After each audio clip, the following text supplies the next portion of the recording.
Somebody, somewhere, right now, is being called a scapegoat.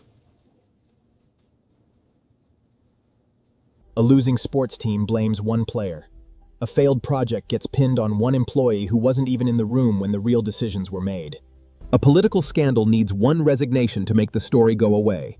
Say the word, and everyone instantly understands the shape of what happened. It's one of the most common accusations in the English language. But here's something almost nobody knows. That word didn't always exist. Someone invented it, on purpose, in the year 1530. And the story of why he invented it. The word comes from a ritual described in the Book of Leviticus, chapter 16. Once a year, on the holiest day of the Israelite calendar, Yom Kippur, the Day of Atonement, the high priest brought forward 2 goats. One goat was sacrificed as a sin offering. The other goat received something very different. The priest laid his hands on its head, carrying, symbolically, the guilt of an entire people. The Hebrew text gives this second goat a strange, unclear name, Azazel, a word that appears nowhere else in the entire Hebrew Bible. This was the one day each year the high priest was even permitted to enter the innermost chamber of the temple, the Holy of Holies. Everything about the day was designed around a single idea. Guilt had to go somewhere. It couldn't simply be ignored. In 1530, an English scholar sat down to translate this passage into English for the first time, directly from the Hebrew. And he ran into a problem. There was no English word for what this son and goat was doing. No existing term captured the idea of an animal, deliberately released, carrying away a community's guilt. So Tyndale did something bold. He invented one. He combined escape and goat, the scapegoat, which, over time, smoothed into a single word, scapegoat. It was the very first time that word had ever appeared, in any form, in the English language. Tyndale wasn't just translating a religious text. He was building the modern English language almost from scratch, phrase by phrase, as he went. But here's where the story gets genuinely uncertain and worth being honest about.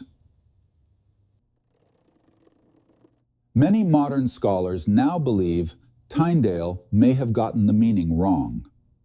They argue Azazel wasn't describing an action, an escaping goat, at all.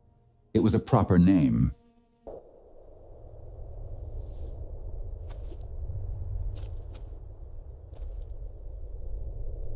If that reading is correct, the ritual wasn't just about removing guilt. It was about sending it somewhere specific, to someone specific. Tyndale wasn't making this up on his own, though. He was following a much older tradition from the ancient Greek and Latin translations, which had already read as some linguists break the Hebrew word down differently still, as, meaning goat, and azel, a root related to going away or disappearing entirely. Under that reading, Tyndale's instinct may not have been so far off after all. And there's a haunting footnote to this story. William Tyndale's entire project, translating the Bible into English so ordinary people could read it in their own language, was illegal. The church considered it dangerous. Tyndale spent years in hiding, working in exile, always one step ahead of the authorities. In 1536, just 6 years after he coined the word scapegoat, he was betrayed, arrested, strangled, and burned at the stake. He was executed as a heretic for the crime of giving people a Bible they could actually read. The man who invented a word for someone unfairly blamed and punished would, within a few short years, become exactly that himself. Historians estimate Tyndale's translation shaped roughly 1/8% of the King James Bible that would follow decades later. And that brings us to the deepest irony hiding inside this word. In the original ritual, the scapegoat wasn't innocent by accident. It was chosen deliberately as an act of mercy. A way of visibly, physically removing a community's guilt, so the people could walk away clean. It was about grace. But somewhere along the way, in modern usage, the word flipped almost entirely. Today, calling someone a scapegoat isn't a description of mercy. It's an accusation of injustice, someone innocent, blamed unfairly, punished for what wasn't their fault.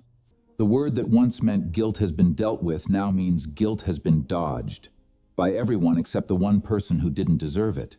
The community was innocent because the guilt had been transferred. Today, the individual is innocent because the guilt was never truly dealt with at all, just relocated onto someone convenient. So the next time you hear someone say they're being made the scapegoat, remember what's actually packed into that word.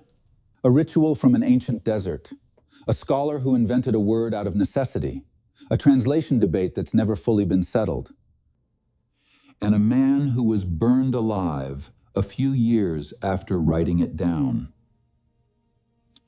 William Tyndale never lived to see his own words become some of the most quoted phrases in the English language. But they did. Comment below if you knew the origin of this word, and which word you want investigated next. Share this, and subscribe for the next hidden word.